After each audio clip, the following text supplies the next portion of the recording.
মিষ্টি একটা শীতের সকাল। সকাল সকাল ঘুম থেকে উঠলে মনটা একটু ফ্রেশ হয়ে যায়, ভালো লাগে। এটা শ্বশুরবাড়ির সামনের রাস্তা। অনেক দিন পর আমি শ্বশুরবাড়িতে এলাম। বাচ্চা হওয়ার জন্য আমি বাপের বাড়িতে গিয়েছিলাম। ওখান থেকে এসে চারিদিকটা যেন একটু অন্যরকম লাগছে, কতদিন হলো দেখিনি। এটা আমাদের ঘরের ভিতরে অনেক রকমের গাছ আছে, একদিন তোমাদেরকে ভিডিও করে দেখাবো। এবার আমার সোনার মুখটা দেখে নাও, তাহলে সারাদিনটা খুব ভালো যাবে। এটা আমার সোনা, হৃদয়ের টুকরো, আমার ইন্দ্রনীল। বাচ্চা যেমনই হোক, তার মা বাবার কাছে যেন পৃথিবীর সব থেকে সুন্দর একটা মুখ। তাই আমার ছেলে যেমনই হোক, ও যেন আমার কাছে পৃথিবীর সব থেকে সুন্দর একটা ছেলে। এই ঘুম থেকে উঠে পড়েছে। আমার বাবুটাকে একটু আদর করে নিয়ে তারপর বাইরে নিয়ে যাব। ও ইন্দ্রনীল, ইন্দ্রনীল বাবু, সোনামণি, ও ইন্দ্রনীল, তোমার ঘুম হয়ে গেছে?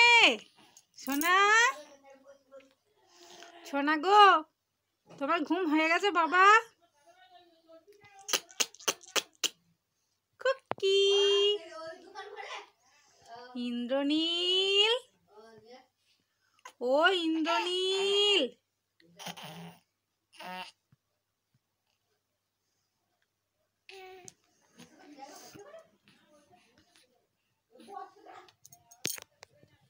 এটা গিয়ে সূর্যের আলোয় একটু বসে তারপর ওকে দোলনায় শুইয়ে দেবো। ও দুলতে থাকবে আর আমি ততক্ষণে রান্নাটা চটপট করে নেব। এত সুন্দর রোদ উঠেছে, ও সূর্যের আলোর দিকে তাকাতেই পারছে না। আর মুখে আলোটা পড়ছে, তাই চোখগুলো খুলতেই পারছে না, চোখ বন্ধ করে শুয়ে আছে।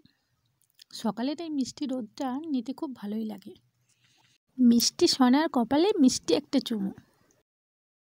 কিছুক্ষণ আদর করার পরে ওকে দোলনাতে আমি শুইয়ে দেবো। ওর দিম্মা ওর জন্য বিছানা করছে। এটা হলো আমার সোনার দোলনা। এখানে কত সুন্দর মিষ্টি রোদ এসে পড়ে, সেই জন্য এখানে সকালবেলায় ওকে শোয়ানো হয়। ও শুয়ে থাকলে আমাদের নানা রকম কাজকর্ম করতে সুবিধা হয়। দোলনাতে থাকলে ও অনেকক্ষণ শুয়ে থাকে, কিন্তু যদি ওকে নিচে শোয়ানো হয় তাহলে থাকতে চায় না, বারবার কান্নাকাটি করে। মাঝে মাঝে কাজের ফাঁকে এসে ওকে খাইয়ে দিয়ে যাই, তারপরে এখানে শুয়ে দিই। এটা হলো আমার মা, ওর জন্য বিছানা করছি, এখানে ওকে শুয়ে দেব। ওকে খাইয়ে দিয়েছি, এরপর আমরা সবাই খেয়ে নেব। আর আমার শাশুড়ি মা রান্নার জোগাড় করছে, আমি গিয়ে রান্নাটা তাড়াতাড়ি কই রে ইন্দ্রনীল? তুলে নিই।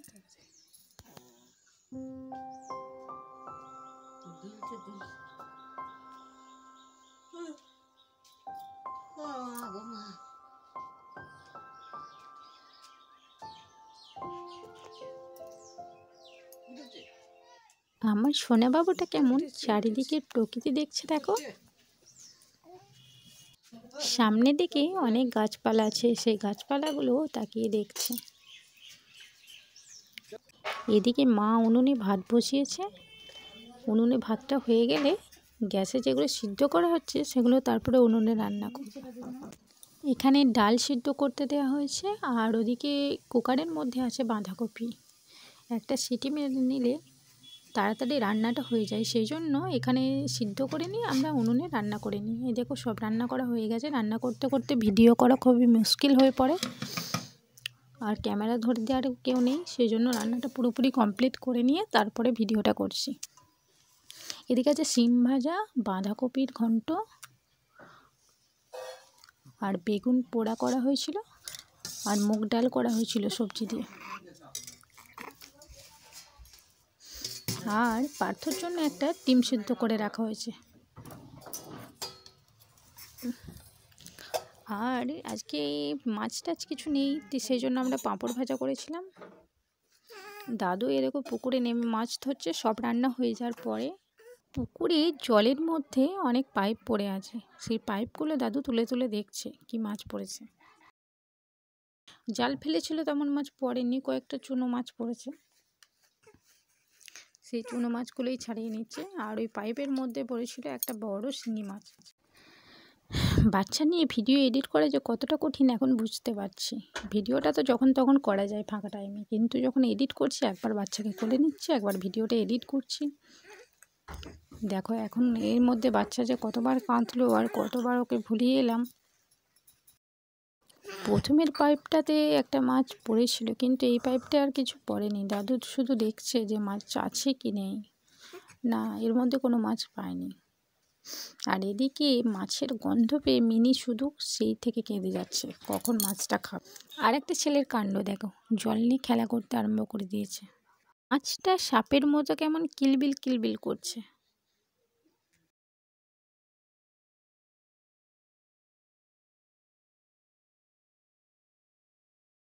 দুপুরবেলা সবার খাওয়া দাওয়া হয়ে গেলে আর আমার সোনামণিরও খাওয়া দাওয়া হয়ে গেলে ওর জেঠুমণির দেয়া এই দোলনাটার মধ্যে ওকে শুয়ে দিয়েছি। এই দোলনাটার চারিদিকে ঘেরা থাকে, আর এটার মধ্যে তো রোদটা আসে না, যেখানে সেখানে নিয়ে যাওয়া যায়। আর বাইরের ওই দোলনাটার মধ্যে সারাদিন রোদ থাকে, তাই রোদের সময় ওকে ওখানে দেওয়া হয়, আর যখন রোদের প্রয়োজন হয় না তখন এখানে শুয়ে দেওয়া হয়। দুপুরবেলায় ওকে দোলনায় না দিলে ও আমাদেরকে একটুও ঘুমাতে দেয় না, বা একটু রেস্ট পাওয়া যায় না। এখনও ফুল চার্জ নিয়ে নিচ্ছে, আর রাত্রেবেলা খেলা করবে, জেগে থাকবে। এই দেখো, এই দোলনাটা ফাঁকা আছে দেখে ওর দাদা ওটার মধ্যে ও বলছে আমি এবার দোল খাবো। দেখো কি করছে দেখো। দুপুরবেলায় শুয়েছিলাম আর শুনতে পেলাম বাইরে আচার বিক্রি করতে এসছে।